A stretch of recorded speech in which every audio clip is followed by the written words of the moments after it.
मेरा नाम काला राम है। तो बेसिकली हम यहीं रहने वाले हैं। कम से कम भी 40-45 साल हो गए यहाँ पे रहते हुए। पहले नहीं आए कभी ऐसे बाढ़। तो आज पहली रात अपना 19 तारीख को पहली बार देखा है इस तरह इस तरह दरिया का कि यहाँ से वहाँ से लेके यहाँ तक 275 को 80 अपनी झुकी थी जो बह गई है। अभी थोड़ी सी बची है जो ऊपर का जो थोड़ा सा सामान उसने निकाले। इस साइड तो कोई सामान बाजीगरों का राजस्थानी के तो अपना सामान रहा नहीं कोई भी। यहाँ से सब बह गया। एक महिला थी उसकी भी डेथ हो गई थी यहाँ से पानी में बहकर। तो हम यही चाहते हैं कि आप देखो कितना भी काम कर रहे हैं, बारिश के बीच में लगे हुए हैं, पानी का कोई पता नहीं कब पानी वापस दोबारा आ जाए। तो हमें ये सामान जो थोड़ा मतलब बचा है वो निकालने का मौका ना मिले, इसलिए कि हम थोड़ा मतलब जो है निकाल के बाहर साइड पर कर रहे हैं। तो हम यही कहते थे डीसी साहब से कि हमारी को थोड़ी मदद की दी जाए, कि हमें थोड़ी जगह दी जाए। हमें को पैसा चांदी सोना नहीं चाहिए, हमें थोड़ी जगह दी जाए जब हम बच्चे लेकर सुरक्षा बैठ सकें एक जगह पे। तो हमें इस नाले नदी से दूर रहना पड़े।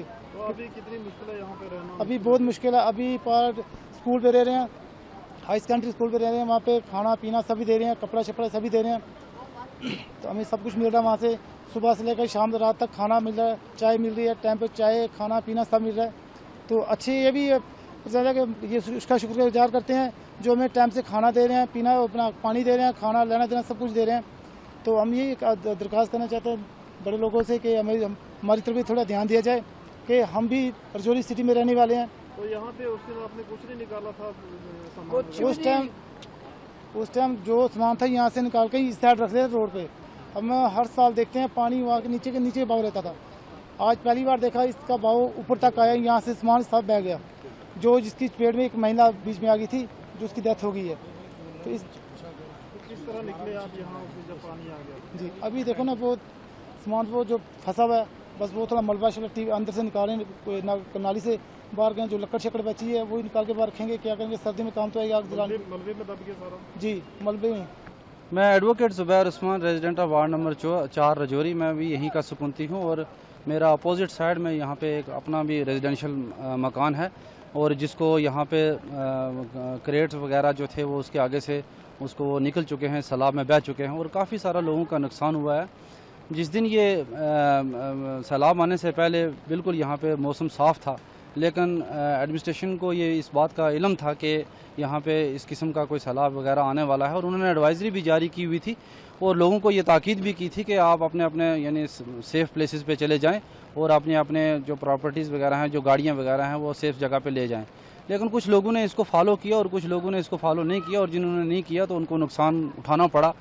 तो मैं यही चाहूँगा कि अब ये लोगों का इतना बड़ा नुकसान हुआ और इतनी जान का और माल का नुकसान हो चुका हुआ है। आप देख सकते हैं कि हमारे सामने जो मोहल्ला है ये वार्ड नंबर 4 रजौरी और इसी तरफ जो मेरे पीछे वाली साइड है जो बेला कॉलोनी है, इसको काफ़ी सारा नुकसान झेलना पड़ा क्योंकि ये यहाँ पे रिहेबिलिटेट किए गए थे डिस्ट्रिक्ट एडमिनिस्ट्रेशन की तरफ से, लेकिन उसके बावजूद भी जो है वो कुदरत के आगे किसी का बस नहीं चलता है। यहाँ पे हम ये नहीं कहते हैं कि किसी का कसूर है, लेकिन यह है कि यहाँ पे बारिशों का मौसम है और इस सैलाब के आने की वजह से लोगों को काफ़ी सारा नुकसान उठाना पड़ा। अब हमारी डिस्ट्रिक्ट एडमिनिस्ट्रेशन से ये अपील है कि इन लोगों की रिहेबिलिटेशन के लिए जो भी मुआवजात वगैरह हैं या किसी किस्म की जो प्रोटेक्शन देनी है तो वो इन लोगों को प्रोटेक्ट करे। और सेंटर की तरफ से भी ये मेरी गुजारिश है कि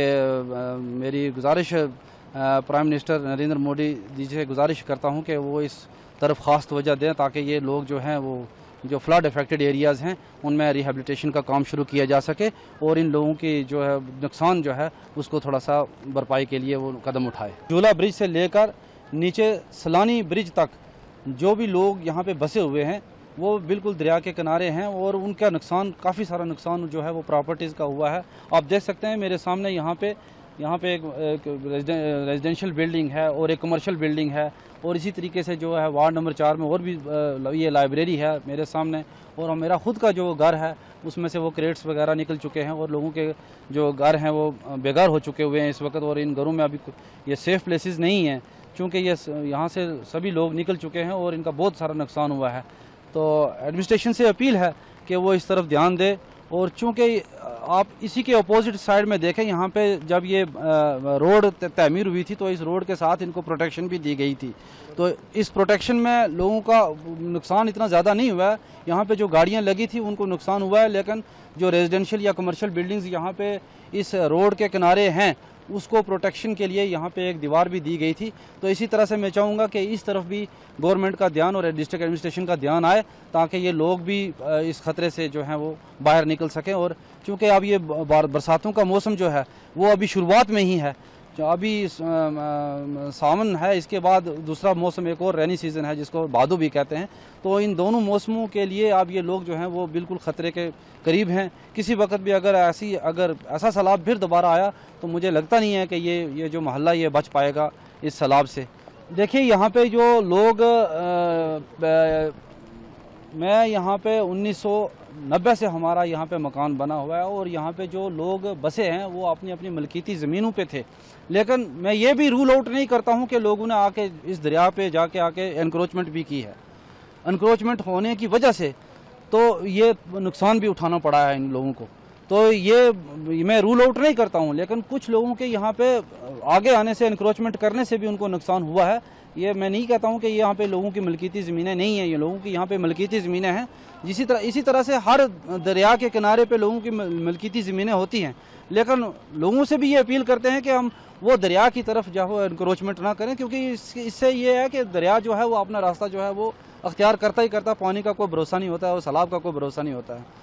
तो इसी वजह से देखिए, जैसे आपको ये लगता है, देखो ये भी जो जगह थी जहाँ ये रोड बनी है, यहाँ भी ये गवर्नमेंट की तरफ से ये रोड बनाई गई है, ये भी दरिया की जगह पे ही बनी है।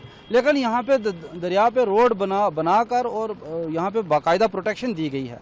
तो यहाँ पे अगर लोगों के मकानात या रेजिडेंशियल एरियाज़ हैं तो इनकी रिहेबिलिटेशन के लिए भी सोचा जाए, ताकि ये लोग भी प्रोटेक्ट हो सकें। ऐसे मैंने उनको तो ज़ाती मेरी कोई तो है नहीं, मुझे इल्मियत नहीं है, लेकिन लोग ये कहते हैं कि ये सामने जो लाइब्रेरी है यहाँ पे एसीज़ वगैरह लगे हुए थे, वो बच्चे रात को कहीं आए तो यहाँ पे उन्होंने एसी की वजह से उन्होंने प्रेफर किया कि हम यहीं पे सो जाएं। लेकिन जब रात को फ्लड आया तो उनको होश ही नहीं, नींद में ही थे वो, और नींद में ही वो फ्लड जो है वो अंदर घुसा और उनको लेके साथ में बहा के लेके चला गया। ऐसा सुनने में आया है, और ये मुझे ज़ाती इल्मियत इसके बारे में नहीं है। लाइब्रेरी में क्या लगता है, आपको पढ़ रहे होंगे रात को? नहीं, वो रात को बेसिकली यहाँ पे रख रखाव के लिए थे, यहाँ पे काम कर रहे थे बेचारे। वो यहाँ पे एक जिम है और उसकी देख रेख के लिए यहाँ पे वो रखे हुए थे ओनर्स ने। तो उसी वजह से कहीं मेरे ख्याल में, आप मुझे इसमें मैं खुदा बेहतरी जानता है कि उनके साथ क्या वाक़यात पेश हुआ है, लेकिन ऐसे सुनने में आया कि वो लड़के रात को कहीं अपने आराम के लिए यहाँ पे आए तो यहाँ पे यहीं से वो निकल गए। तो उसके बाद उनका को पता नहीं चला। उनके परिजन यहाँ पे रात को उनको ढूंढते रहे, तो सुना है कि कल एक की बॉडी यहाँ मुरादपुर से मिली है और दूसरे की निशान, दोनों को रिकवर कर ली है। और डिस्ट्रिक्ट एडमिनिस्ट्रेशन की तरफ से बार लोगों को ये कहा जा सकता है कि यहाँ पे हमारे डिप्टी कमिश्नर साहब बड़ी अनथक और उन्होंने बड़ी इसके लिए एडवाइजरी लोगों के तक जगह जगह पहुँचाई है। तो लोगों को भी एडमिनिस्ट्रेशन के साथ इसके साथ कोऑपरेट करना चाहिए, ताकि एडमिनिस्ट्रेशन भी जो है वो आपकी कुछ हद तक मदद कर पाए। तो अगर लोग नहीं सुनेंगे या अनसुनी करेंगे या एडवाइजरी को अनदेखा करेंगे तो उनको बाकायदा नुकसान उठाना पड़ेगा।